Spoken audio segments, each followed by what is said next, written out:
Business analyst is a term usually people confuse with this term because it is used in different contexts in different industries.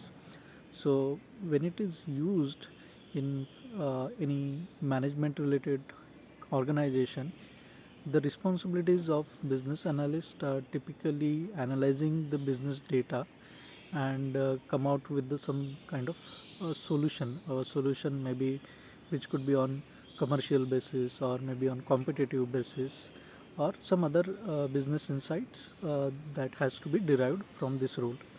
And when it comes to what you call healthcare or any um, uh, technology or technical domain, then usually it is related to analyzing the business requirements or the functional requirements of the technology systems and in simple user language, and then convert these requirements into the technical requirements or specifications as per the user requirement.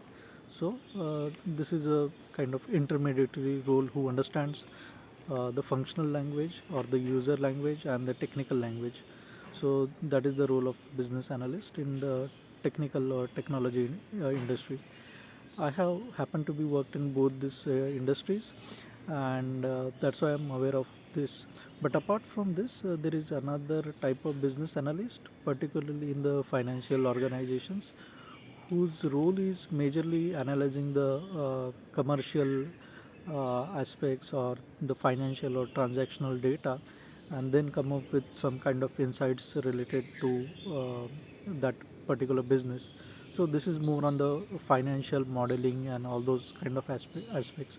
So depending on different industries, this business analyst perform different role. So if you want to know more about this, let me know your specific questions in the comment section so that I can create a detailed tutorial on that. And if you are new to this channel, please subscribe to this channel where I create various career related tutorials, short guides which can help you give in clarity in your career and next steps. So please subscribe to this channel and share this video if you found this video or information useful. This is Dr. Nitin signing out.